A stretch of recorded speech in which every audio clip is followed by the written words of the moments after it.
Hello and welcome to the second week of our online course together.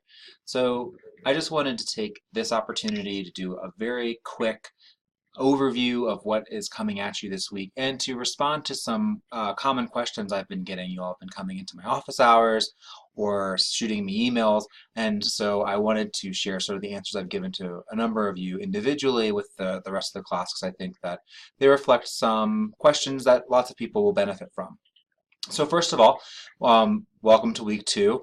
Now we are going to turn to the first actual substantive module. We're going to get into some of the content that we're going to study, and we're going to think about what political science is, and that entails what's politics and what's science. What are we doing here, both in terms of this class and then in terms of a bigger picture with our education at Fort Lewis.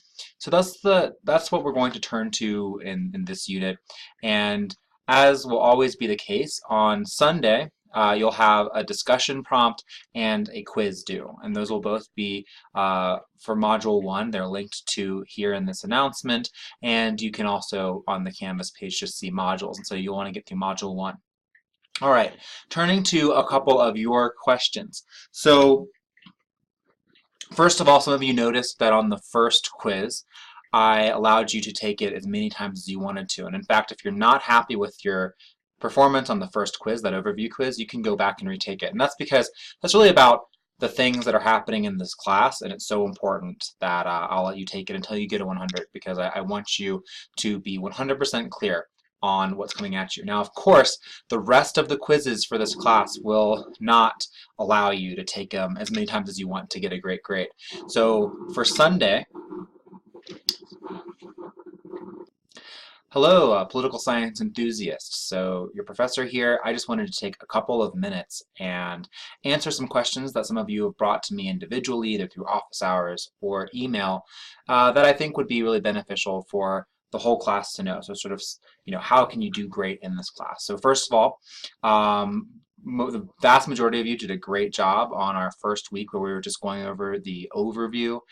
And of course, this week we are going to start on our first substantive module. So in Module 1, we will talk about political science, both what it means for something to be political, what are we analyzing, and then the science element of that. How can we turn the study of politics, this really messy, nebulous subject matter, into a scientific study?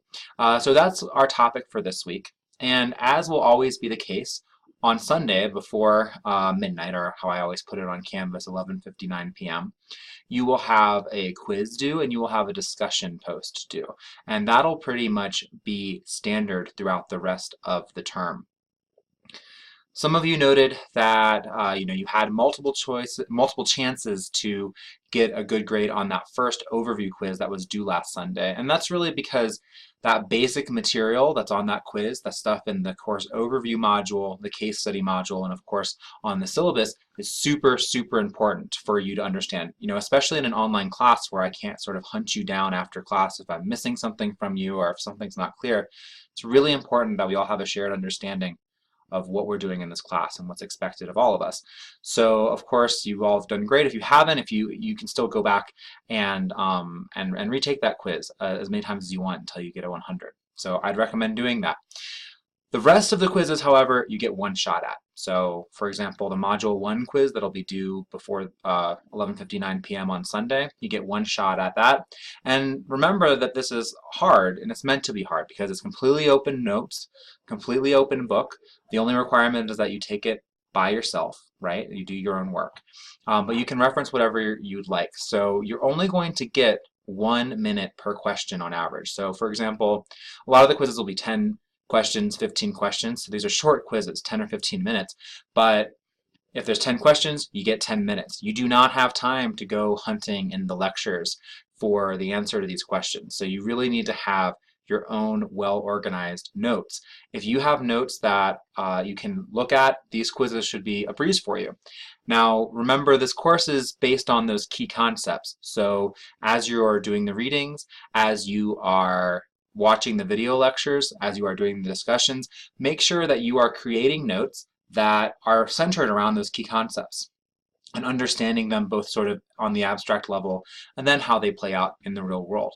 Those are listed at the overview section of each module. So for the Module 1 quiz that is due on Sunday, look at that Module 1 overview, the first page of that module, and you will be able to see exactly what key concepts will be on that quiz.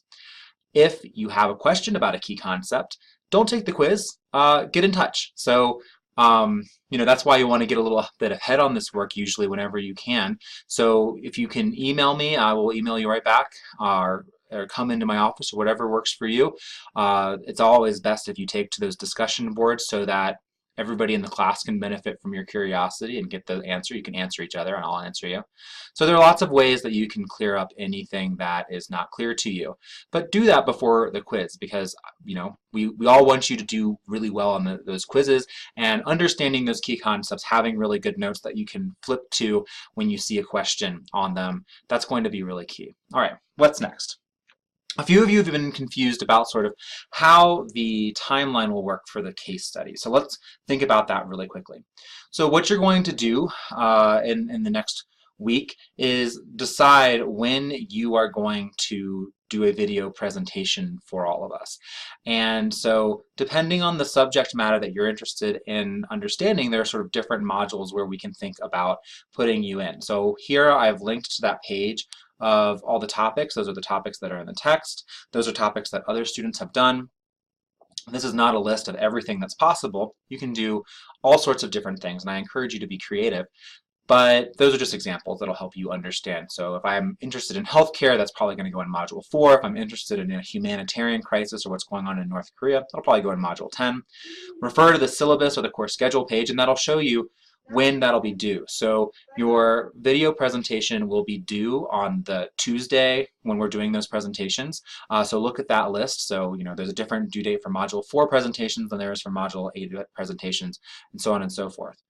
Whenever that's due, what'll happen is you'll upload that video and of course see the page that I have in the course in the case study module with all of the information about the software you can use and how you can progress through this, and of course get in touch if you have questions. But you'll make your short presentation, you'll upload it to Canvas by that Tuesday, and then what I'll do is I'll set up a discussion forum with your presentation and the presentation of everybody else who's talking about those modules, and we'll have a discussion about them. Then I'll watch your video, I will apply the rubric that's posted on the case study module to your presentation, and then I'll get that to you, and so you will be able to look at that. And that's important because then the following Tuesday, after you have turned in your presentation, you'll have your short paper due. So it's a 3 to 5 page paper in which you sort of make an argument about that topic that you presented on. I will give you very, very blunt hints about how to do a great job on that paper in my evaluation of your presentation. So make sure to really look at that because I'm trying to help you. I want you to do really great. That paper is a big part of your grade. So that is all of the clarification that I had for you as of now. I really hope that you all continue to get in touch whenever you have a question, whether it's about how something in the class works or about something that wasn't clear in a lecture or a reading, a key concept. My door is figuratively always open. Of course, I have office hours. You can come by. You can make appointments with me. Take to those discussion boards to ask questions, shoot me an email, whatever works for you. Remember, I really want you to do well in this class, so keep in touch. All right, good luck to all of you. I hope that you enjoy delving into political science for real this week. Have a great day.